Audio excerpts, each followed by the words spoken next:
Welcome to another Founder Wisdom podcast. We have Monica Roca-Quesada with us today. She's helping businesses surpass their financial goals. She's a fractional CFO. She's driving financial strategy and growth for 500K plus businesses, sort of financial optimization expert. Her main company is called Agile Planners. She's the founder and chair at that. And she's also the co-founder and CEO at FinOps, which was part of a Techstars 2022 batch. So, Monica, welcome to the pod. Tell me a bit more about yourself and what you're up to. Oh, awesome. Yeah. Well, thank you so much, first off, for having me. It's great to be here. So I'll tell you a little bit, I guess, about Agile first. So Agile Planners is an accounting technology firm where we help businesses implement their back-end financial tech.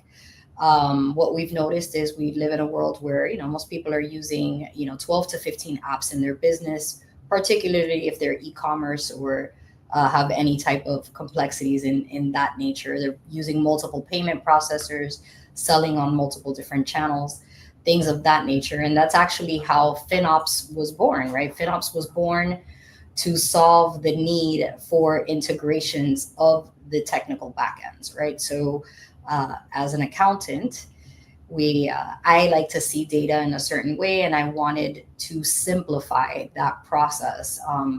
If I, as an accountant, wanted to see it that way, it only made sense that the founders, CEOs want to see a logistic team, warehouse. Everyone has a preference for how to see the data. However, the data is the same. It's just how you organize it, right?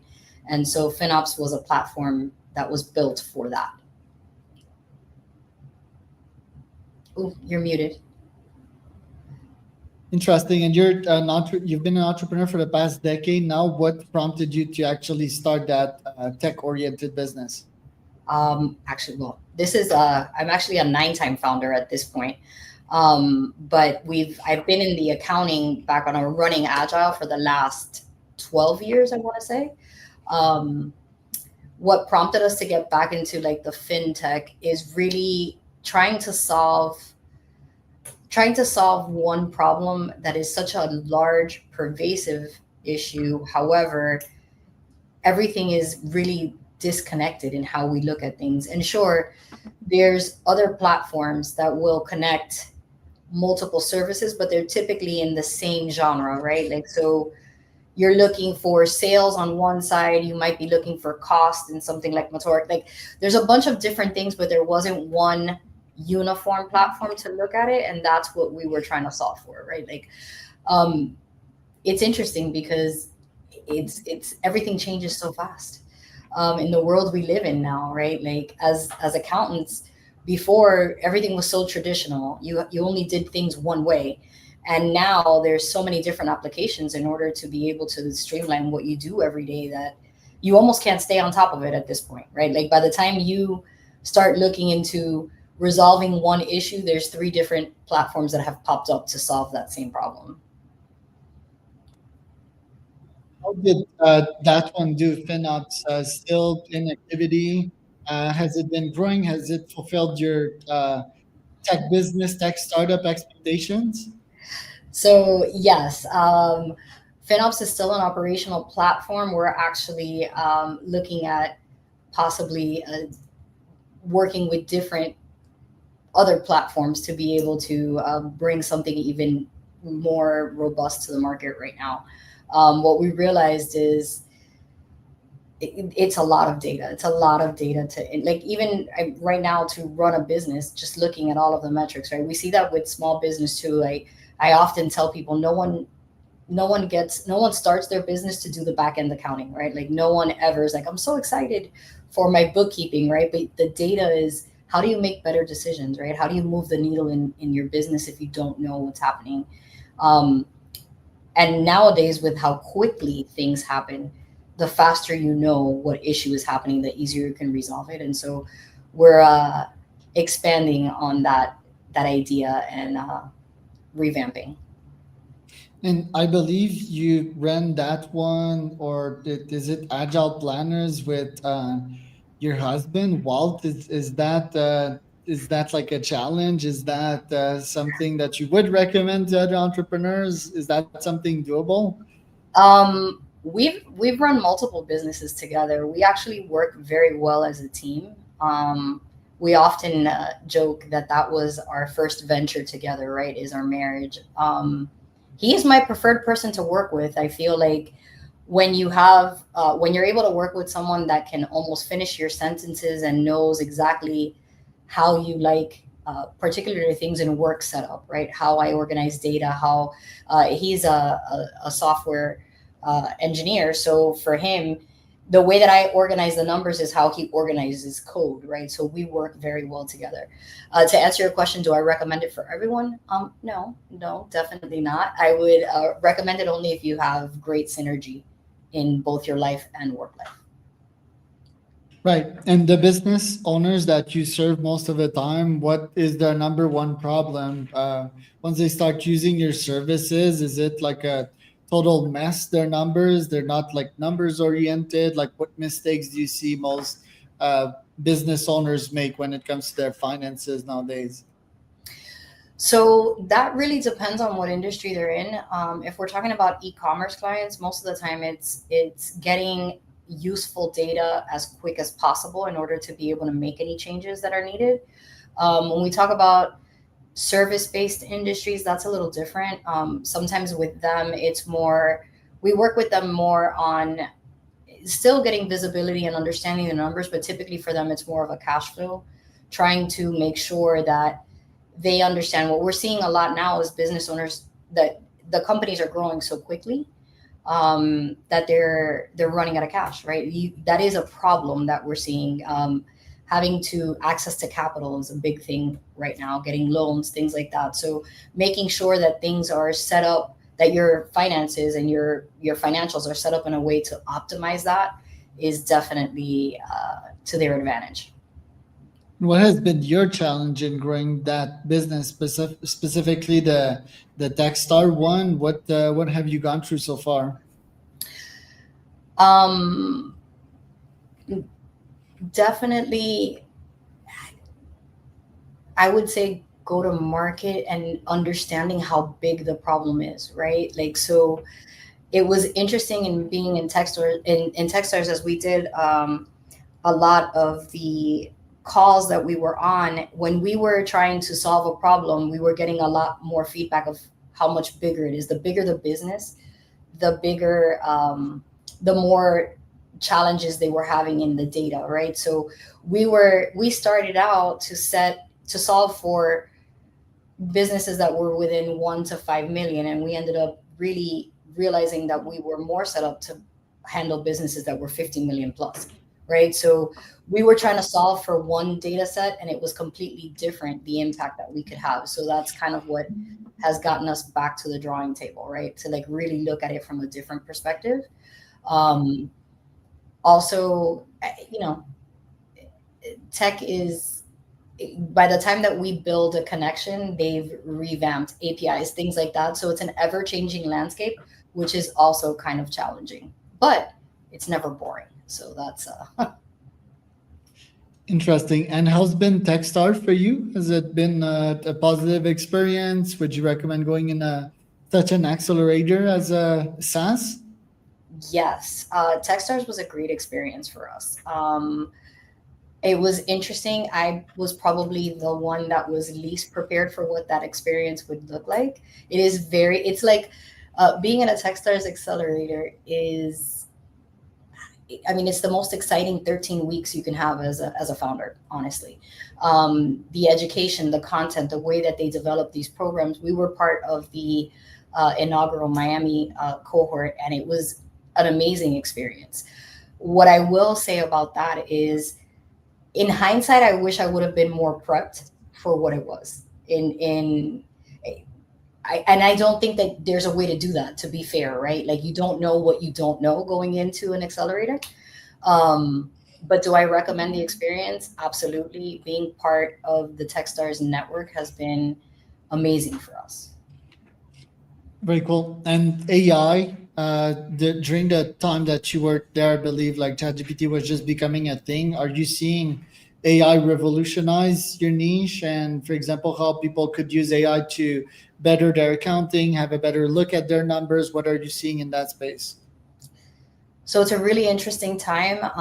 You'll speak to some people in this industry, and they have a lot of fears that AI is going to take over what we do as a profession. Which I think there's parts of the profession that will be taken over. I don't see a world going into the future where we won't have classification tools or ways to do some of what I would consider more of the grunt work going into this. Um, what I think is interesting is they AI cannot it at this point, right? Like we are feeding it our experience, right? And everyone's experience will be different, right? I've been in the industry for 30 years. I've worked for Fortune 100 companies. I got my start in accounting with 24 floating hotels in the cruise line industry, right? Like I don't think that AI out of the gate is going to know what I know when it comes to that scenario, but can it learn? Absolutely, right? So it's an interesting time and how we train these learning models what we know. And how much focus should people or business owners have over their numbers? Is it just like checking them on a daily basis, checking them when it's good or bad? I see a lot of people that also are too obsessed with metrics, and I feel they don't have the artsy side of things, right? The risk taking side of things, and they're way too structured. And I feel that that can sometimes bring them back. So, what are your thoughts on this? So there's definitely a middle ground, right? Do they need to be obsessive with the numbers? No. I mean, I think the phrase I would use is to make sure that the numbers are directionally accurate, right? Meaning, are things moving in the right way? Have you built, I think one of the things we don't talk about is, have you built into your financial systems a fail safe? Like, will you know if something is really incorrect, right? Like, what would set you off? To know that to look for something different, right? For many people that don't look at the numbers enough, it's when they run out of cash, and at that point, it's too late, right? So there has to be a middle ground. I think it also depends on your team and what it is that you're building, right? Like a brick and mortar may need more review than someone that's in a service industry, right? It really depends. Interesting. And yet, like most business owners, I would guess, like they just look at it from an accounting perspective and just being legit, right?